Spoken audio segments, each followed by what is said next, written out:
আসসালামু আলাইকুম everyone, welcome my channel শখের রাঁধুনি। আশা করছি সবাই ভালো আছেন। আজকের আমার রেসিপি জিরা রাইস। যারা জিরার স্ট্রং ফ্লেভারটা পছন্দ করেন শুধুমাত্র তারাই ট্রাই করবেন, বাকিরা দূরে থাকবেন, কারণ যারা জিরার স্ট্রং ফ্লেভারটা পছন্দ করবে না তারা খেয়ে মজা পাবে না। এর জন্য আমি এখানে চাল ধুয়ে নিলাম। চাইলে বাসমতি চালও নিতে পারেন কিংবা এরকম সুগন্ধি চালও নিতে পারেন। ধুয়ে নেওয়ার পর এখানে আমি একদম বলকোটা গরম পানি দিয়ে দিলাম। এখানে পানিটা বেশি কম কোনো ব্যাপার না, কারণ এই পানিটার মধ্যে আমি 80% মতো চালটা সেদ্ধ করে নেব। এখানে একটু লেবু দিয়ে দিলাম আর একটু তেল দিয়ে দিলাম, ভাতটা কিন্তু ঝরঝরে থাকার জন্য।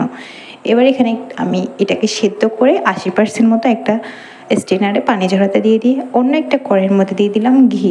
এরপর দিয়ে দিব অনেকগুলো জিরা, মানে ভাত অনুযায়ী, মানে আপনি যদি আধা কেজি নেন সেই অনুযায়ী জিরা দিবেন।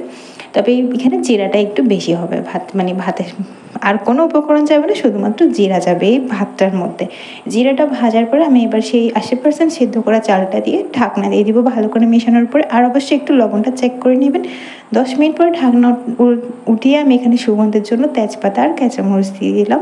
কাঁচামরিচ তেজপাতা আপনারা চাইলে ইগনোর করতে পারেন, একদম অপশনাল। আমার কাছে ফ্লেভারটা একটু ভালো লাগবে এই জন্য দিয়ে দিলাম। পুরো রান্না জুড়ে একদম জিরার ফ্লেভার থাকবে, খেতেও অনেক মজা। যে কোনো রেসিপির সাথে ট্রাই করতে পারেন, চিকেন বলেন, কাবাব বলেন, সব কিছুর সাথে। আজকে এইটুকু। আসসালামু আলাইকুম।